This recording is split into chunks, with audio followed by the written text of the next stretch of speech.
प्रत्येक खेळाडूचं एक स्वप्न असतं की त्याच्या नावाच्या पुढे एक टायटल असावं. 26 जुलै आल्यामुळे खूप नुकसान झालं. कर्ज वाढत गेलं आमच्यावर. तुमच्या घरची आर्थिक परिस्थिती तेवढी चांगली नव्हती. त्यांनी महिना 2,500 मध्ये काढला. सकाळी मी आधी पेपर लाईन टाकायचो. खो-खोला तेवढं ग्लॅमर नाहीये.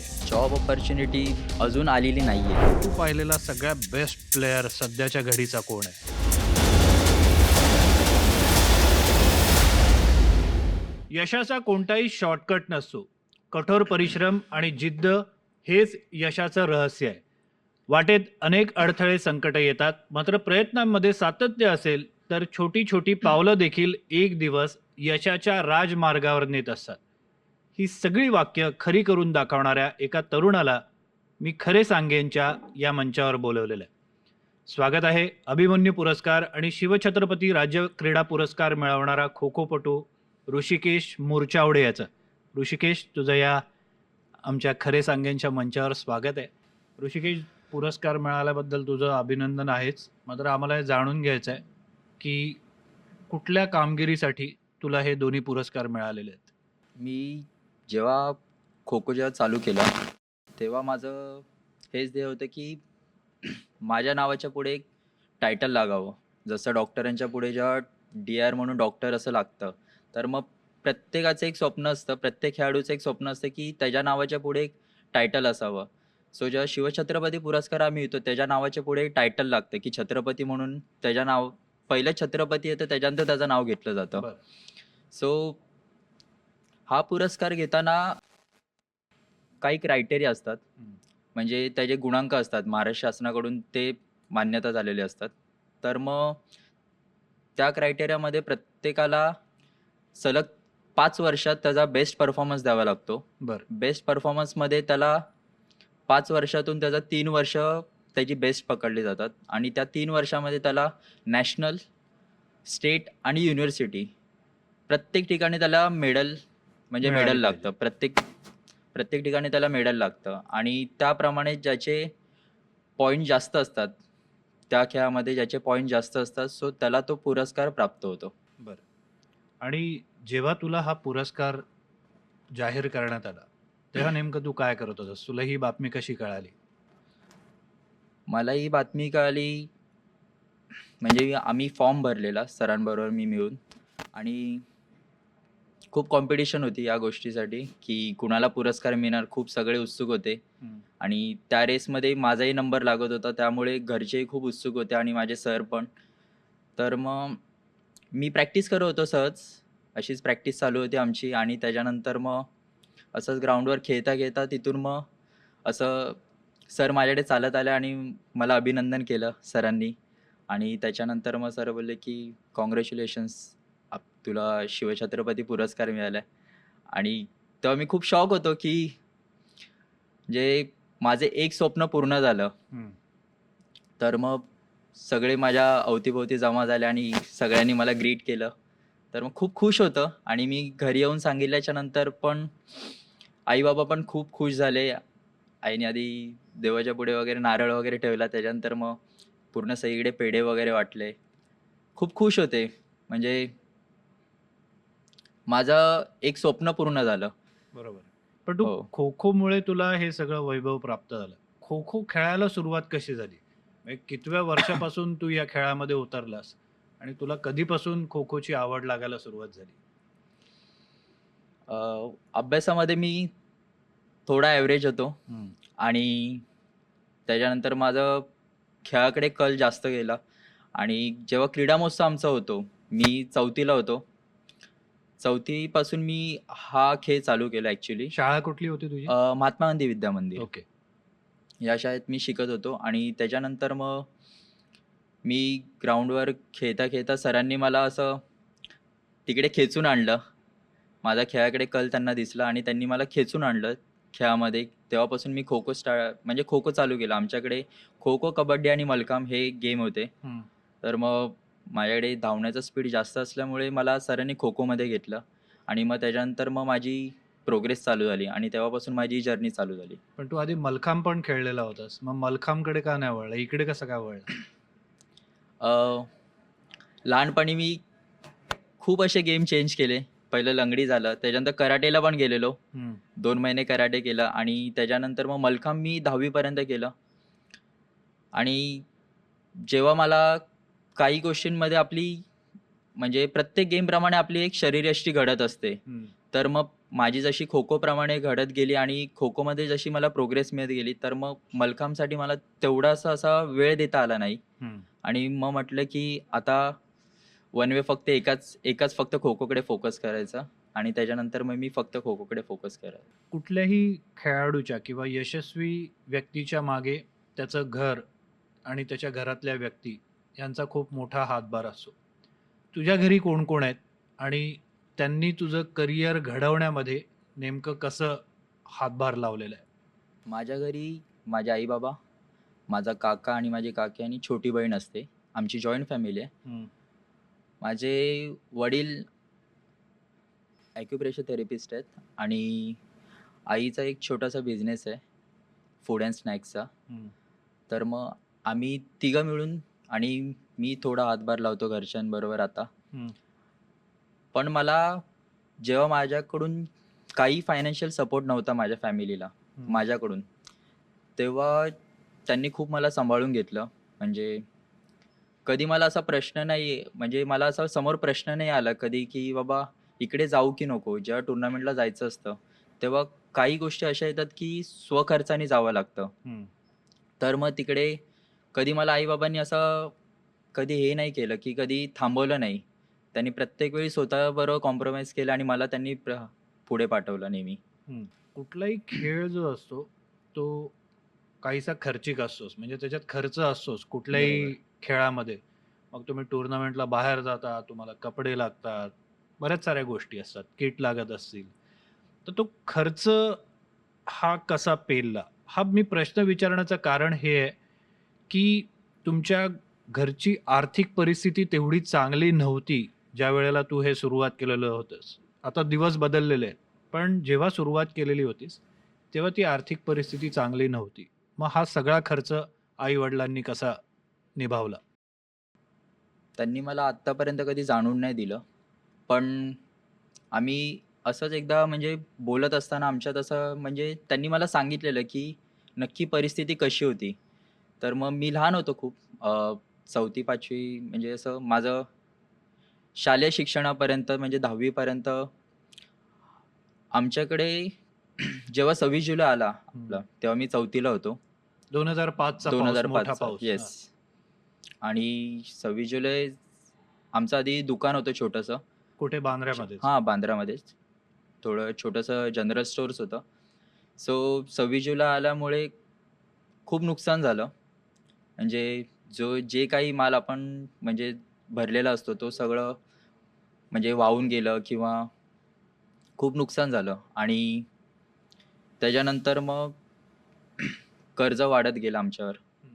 त्या म्हणजे जो माल असतो त्याचं पेड करायचे असतात. सो कर्ज वाढत गेलं आणि त्यामुळे घरची परिस्थिती अशी झाली, की माझ्या आई-वडिलांनी त्यावेळी मला जाणवू न देता आमच्या नंतर डिस्कशन झालं, की त्यांनी महिना 2,500 मध्ये काढला.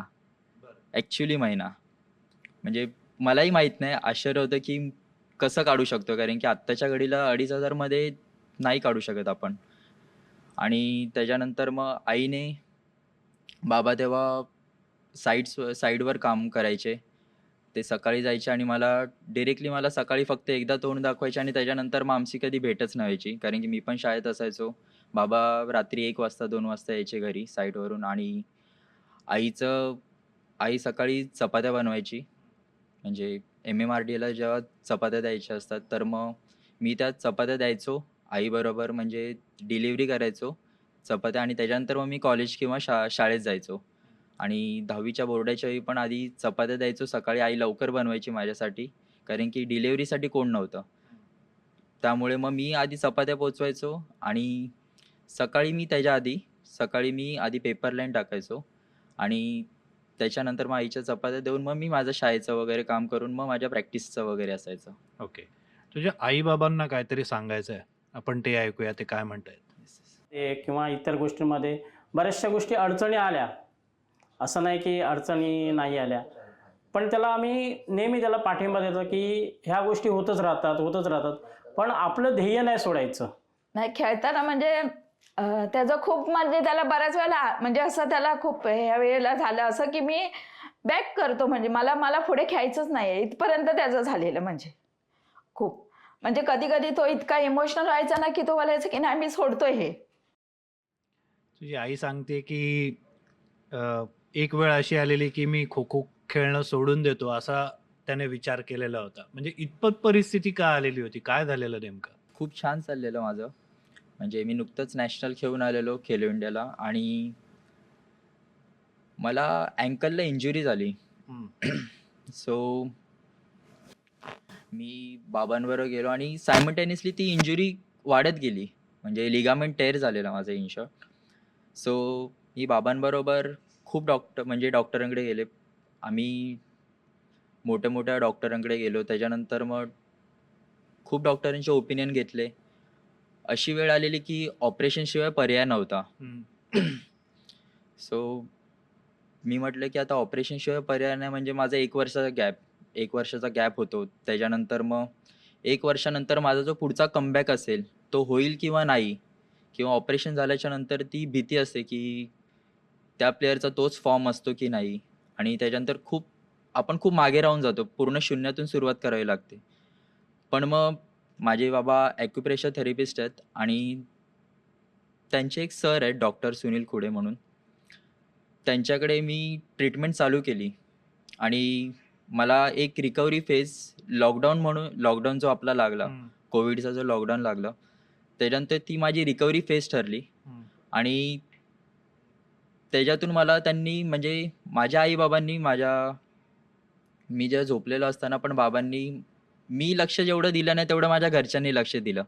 म्हणजे 1 महिना लिक्विड डाएटवर असू दे किंवा मी लिक्विड डाएटवर पण होतो. म्हणजे लिक्विड डाएटचं अशी हे आहे की कन्सेप्ट की आपली जी अन्न पचवायची जी एनर्जी असते, ती पूर्ण आपल्या बॉडी हील करण्यासाठी आपण लिक्विड डाएटवर जायला पाहिजे. बरं.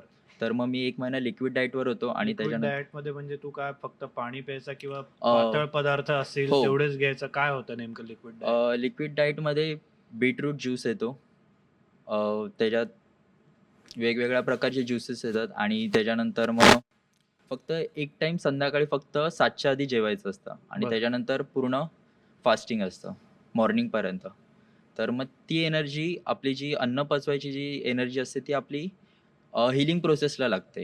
हं. सो त्याच्यानंतर मग मी ही हळू प्रोग्रेस चालू केली आणि काही घरचे उपाय, काही डॉक्टरांचे सल्ले घेऊन आणि फिजिओथेरपीनी वगैरे ॲक्युप्रेशरनी मी माझा परत पाय हील केला. हं. त्यामुळे पण हे साधारण किती वर्षांपूर्वी झालं? मला इंजुरी झालेली 2016ला. बरं. ती सायमल्टेनियसली म्हणजे मला तेवढा ब्रेक नाही मिळाला, की मी पूर्ण ती हील करेन. हं. नॅशनल, स्टेट वगैरे येत गेल्या. ती इंजुरी 2018ला मला परत झाली मोठ्या प्रमाणात आणि ॲक्चुअली मला हेअरलाईन पण क्रॅक झाला. सो त्याच्यानंतर लॉकडाऊन लागलं. सो लॉकडाऊनच्या दरम्यान मी ती हीलिंग प्रोसेस चालू केली. बरं. एक असं म्हटलं जातं नेहमी, की जो रिस्क घेण्याची तयारी ठेवतो, त्याचं नशीब साथ देतं त्या माणसाला. तुझ्या बाबतीत असं कधी घडलेलं आहे का, की तू जोखीम घेतलीस आणि तुला नशिबानं देखील साथ दिली? असे कुठले प्रसंग आहेत, जे तुला लक्षात राहिलेले आहेत, की ही जर रिस्क घेतली नसती, तर कदाचित आज या स्टेजपर्यंत तू पोहोचू शकला नसतास? माझी 18 वर्षाखालील जी म्हणजे माझ्या करिअरचा हा पीक पॉइंट होता. 18 वर्षाखालील जी राष्ट्रीय स्पर्धा होती, ती नेमकी माझी 12वीचा बोर्ड होता. हं. 12वीचा बोर्ड होता. सो त्याच दरम्यान ती लागलेली आणि माझ्या घरच्यांचं वगैरे सरांशी वगैरे कोऑर्डिनेट होत होतं, की ऋषीला पाठवायचं की नाही, पाठवायचं की नाही? तर मग बाबा बोलले, की म्हणजे 12वी पण खूप इम्पोर्टंट असते. म्हणजे ती पण एक आयुष्याचाच कल असतो. सो बाबा बोलले, की "काय नाही, जे होईल ते बघून घेऊ आपण. हं. तू जाऊन ये मॅचला." बरं. सो माझ्या घरच्यांनी पूर्ण मला सपोर्ट केला आणि मी ती मॅच खेळायला गेलो. परीक्षेच्या किती दिवस आधी होती मॅच ही? अ, परीक्षे मी ज्या दिवशी मुंबईत आलो, त्या दिवशी एक दिवस सोडून दुसऱ्या दिवशी माझी हे होती, बरं एक्झाम होती. बरं. बोर्डाचा पहिला पेपर होता. तर मग आणि ती मॅच जिंकलात तुम्ही. हो, ती मॅच आम्ही जिंकलो. सामना सुरू असताना एखादा प्रसंग असा येतो, जो प्रसंग आयुष्याला कलाटणी देतो. ज्या वेळेला रिस्क घेणं हे त्यावेळी खूप कदाचित अडचणीचं वाटू शकतं. मात्र ती तू रिस्क घेतलीस आणि त्याच वेळेला नशिबानं तुला देखील साथ दिली. असा कधी प्रसंग घडलाय का? तो प्रसंग नेमका काय होता? हो, 18 वर्षाखालील राष्ट्रीय स्पर्धा जेव्हा मी खेळायला गेलेलो, तेव्हा तेव्हा क्वार्टर फायनलपासून फायनलपर्यंत पॉइंट क्रायटेरिया असतो सेम. ज्याचा परफॉर्मन्स जास्त असेल त्याचं असतं. सो आमची केरलाबरोबर फायनल होती. महाराष्ट्र वर्सेस केरला अशी फायनल होती आणि आमची 9 मिनिटाचा गेम असतो. त्याच्यात 3 बॅच असतात. सो आमची फर्स्ट बॅच, सेकंड बॅच आणि थर्ड बॅच. त्यावेळी मी सेकंड बॅचला होतो आणि आमची फर्स्ट बॅच जेव्हा एंटर झाली, म्हणजे बॅटिंगसाठी, बॅटिंग आणि अटॅक असे 2 प्रकार असतात. सो जेव्हा ती बॅटिंगसाठी एंटर झाली, तेव्हा केरलाने 1 मिनिटात आमचे 3 गडी आउट केले. बरं. ते आणि बेसिकली साधारणपणे किती वेळ खेळतात ते? म्हणजे जर मैदानात उतरले असतील तर किती मिनिटं टिकतात ते? ॲव्हरेज टाईम 4.5 ते 5 मिनिटाचा असतो. आणि ते 1 मिनिटात हो, आउट ती झाले. 1 मिनिटात आउट झाले आणि आमची परत बॅच एंटर झाली. तर मग माझ्याबरोबर माझा कॅप्टन, मी आणि अजून एक प्लेयर होता. सो आणि चौथा प्लेयरही आमचा पुढच्या अर्धा मिनिटात आउट झाला. म्हणजे पहिले 3 एका मिनिटात गेले. हो, आणि पुढचा प्लेयर म्हणजे चौथा प्लेयर होता, तो पण लवकर आउट हो, झाला. तोही लवकर म्हणजे आउट झाला. 4 तुमचे प्लेयर येस. आउट झाले. हां, मग पुढे? आणि आम्ही जेव्हा माझी रनिंग स्टार्ट झाली, तेव्हा एक फाऊल झाला आणि मी इथे उभा राहिलो मध्ये येऊन. हं. आणि तेव्हा माझ्या बाजूला कॅप्टन आला. थोडंसं आमचं क्लॅश झालं. कॅप्टन आला. कॅप्टनला बोललो, "यावर्षी महाराष्ट्र हरते की काय?" हं. असं म्हणजे थोडंसं आमचं असं बोलणं झालं. तो बोलतो, "काय नाही ऋषा, तू खेळ. पुढे बघून घेऊ आपण." हं. मग जेव्हा मी स्टार्ट केली बॅटिंग, मी 3.5 मिनिटं खेळलो पुढे. बरं. त्या इनिंगला मी 3.5 मिनिटं खेळलो आणि त्याच्यानंतर मग जी गेलेली मॅच होती थोडीशी, जी फर्स्ट इनिंग गेलेली होती, ती परत मी खेचून आणली. हं. 3.5 मिनिटं पुढे खेळून आणि त्याच्यानंतर मग दुसऱ्या इनिंगला माझी परत बॅटिंग आली. बरं. त्याच्यानंतर आमची फर्स्ट बॅच खेळली. परत जी फर्स्ट बॅच येते, तेव्हा फर्स्ट बॅच खेळली आणि त्याच्यानंतर मग परत आमची सेकंड बॅच एंटर झाली. फर्स्ट बॅच आमची 4.5 ॲव्हरेज खेळली. बरं. त्याच्यानंतर परत आमची दुसरी बॅच दुसरी आली. बॅच आली. दुसऱ्या बॅचला परत माझा कॅप्टन आणि माझ्याबरोबरचा अजून एक प्लेयर, ते दोघंही आउट झाले लवकर ओके. आणि परत मी 3 मिनिटं खेळलो. ओके. त्यामुळे जो गेलेला आमचा विजय होता, तो परत मी खेचून मिळवला. आणला आणि त्या वर्षीचा मला वीराभिमन्यू पुरस्कार हा मला प्राप्त झाला. ओके. So, तू सध्या काय करतो? मी हा प्रश्न विचारण्याचं कारण म्हणजे की तू तरुण आहेस. तुला एवढा मोठा पुरस्कार मिळालेला आहे. तुला जॉब अपॉर्च्युनिटी आल्या असतील, तर तू नेमकं काय करतोस आता? जॉब अपॉर्च्युनिटी अजून आलेली नाहीये. बरं.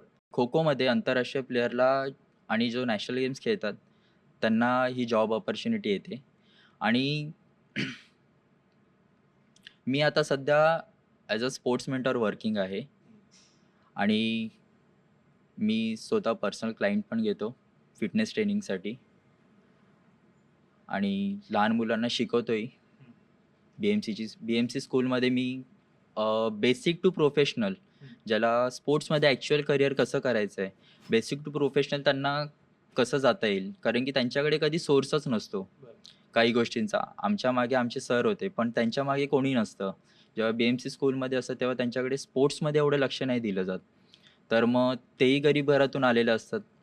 सो त्यांना कसं पुढे जाता येईल किंवा त्यांना कोणते वेज दाखवता येतील, त्यामुळे हे आमचं काम असतं. म्हणजे हे मी करतो की बेसिक टू प्रोफेशनल तुम्ही कसे जाऊ शकता याचं आम्ही गाईड करतो त्याला. बरोबर.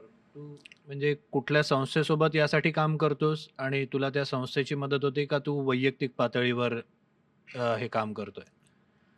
एक स्माईल NGO म्हणून एक संस्था आहे. सो ते ऑल ओव्हर इंडिया कव्हर करतं बरं. त्या गोष्टीसाठी. तर मग त्यांची मला हेल्प होते आणि त्यांच्या थ्रू मी हे काम करतो.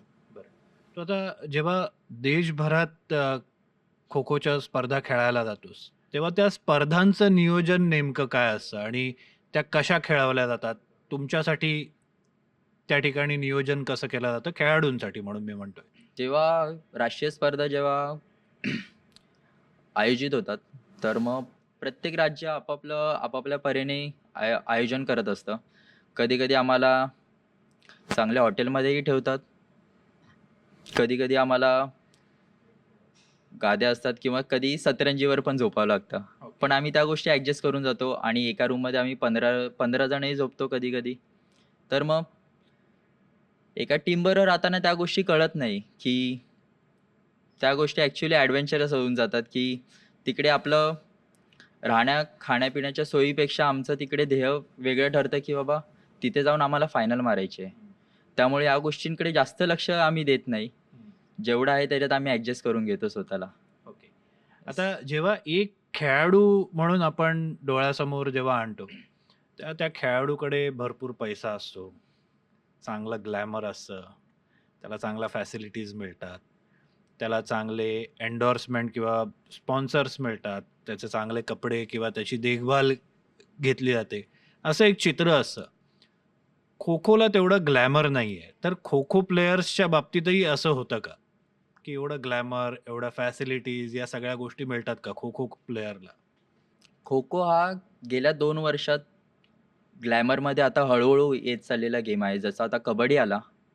कबड्डीचे जसे लीग झाल्या, तर मग त्यांचा जे कबड्डीचे प्लेयर आहेत त्यांचा फायनान्शियल बॅकग्राऊंड आता थोडा हळू सेट होत आहे.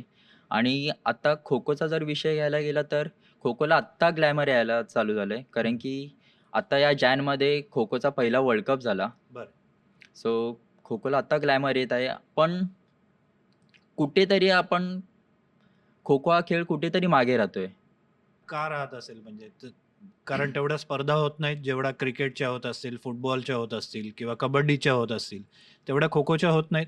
नाही, खो-खोच्या तेवढ्या स्पर्धा होत नाहीत. खो-खोच्या वर्षातून स्पर्धा मॅक्सिमम 3 ते 4च होतात. बरं.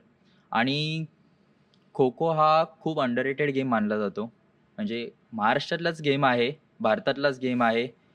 पण तो प्रत्येक ठिकाणी त्याला तेवढं प्रोत्साहन नाही दिलं जात, जेवढं द्यायला क्रिकेट आणि किंवा किंवा फुटबॉलला दिलं जातं. तर मग कुठेतरी आणि त्याच्यानंतर मग या खेळामध्ये हा सांघिक गेम असल्यामुळे कुठेतरी काही प्लेयर्स जे राहतात.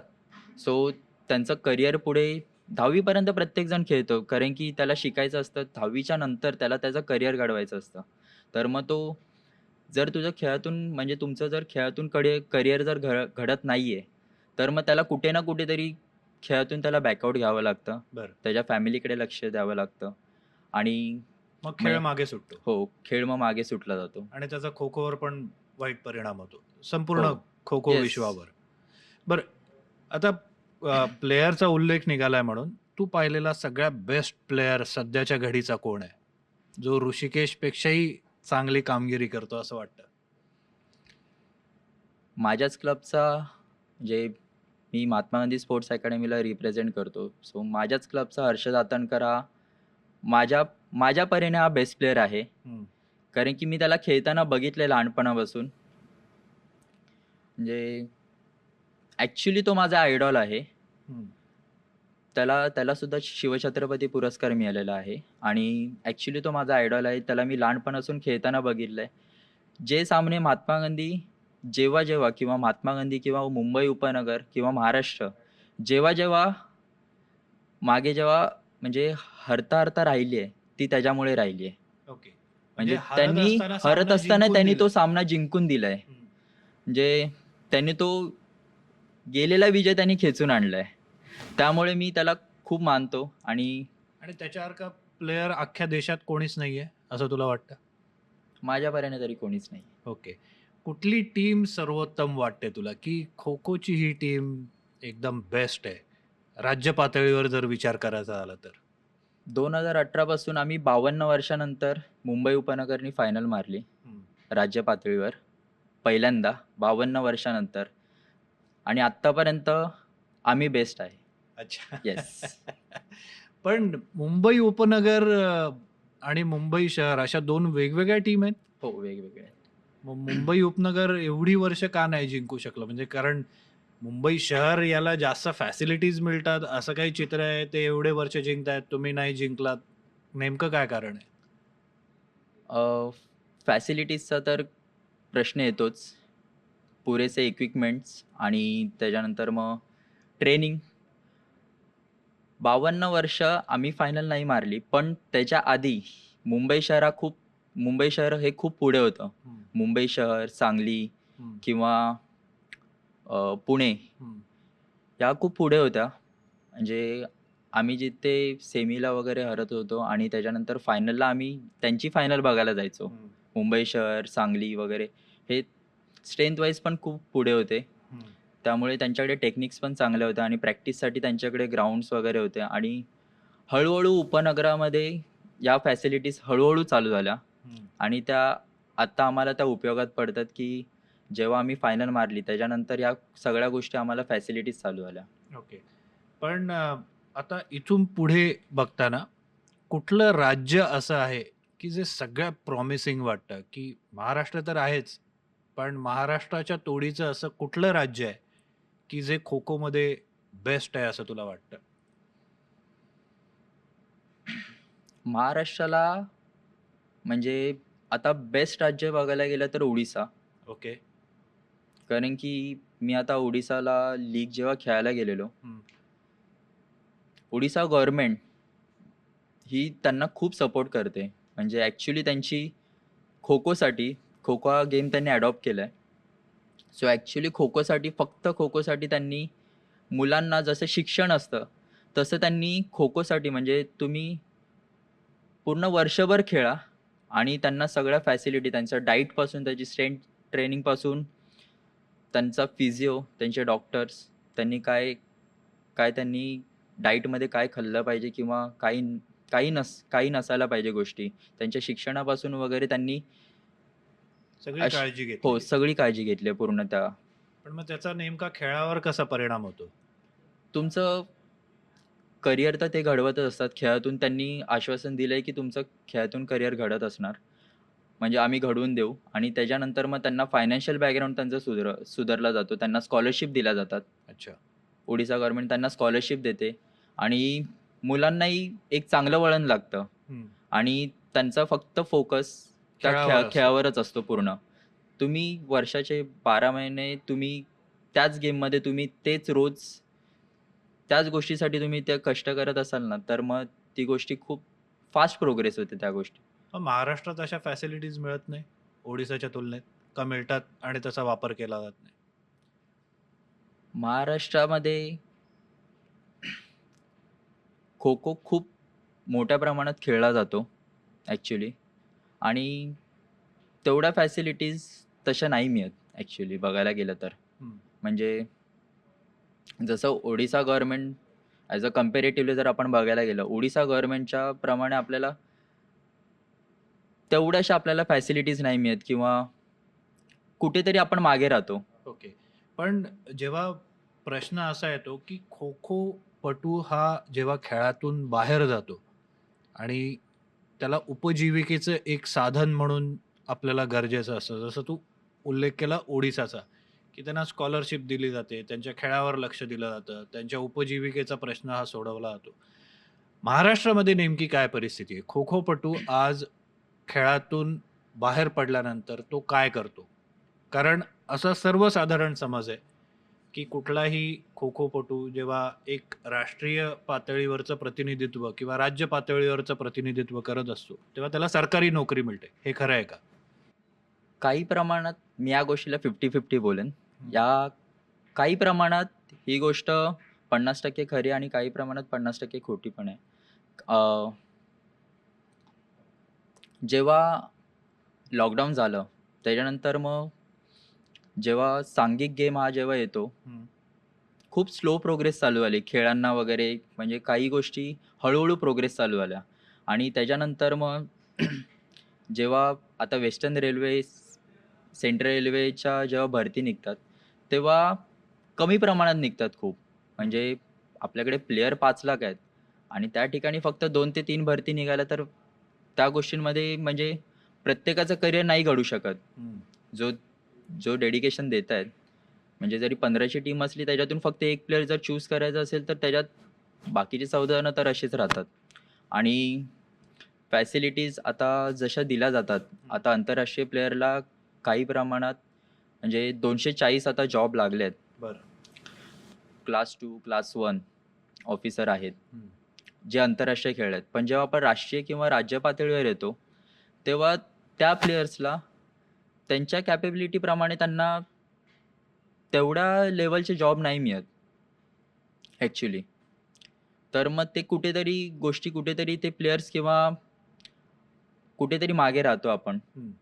कारण की तुम्ही जेव्हा जेव्हा खेळत असता, तेव्हा तुम्ही कुणाचे तरी आयडॉल असता. जेव्हा तुम्ही वरच्या पातळीला खेळत असता किंवा तुम्ही लीग खेळता, तेव्हा तुमचा पण एक फॅन फॉलोइंग बेस चालू होतो. तर मग कुठेतरी आणि आपण जेव्हा फॅन फॉलोइंग बेस जेव्हा चालू होतो, तेव्हा आपण एक आपला दर्जा सेट करतो.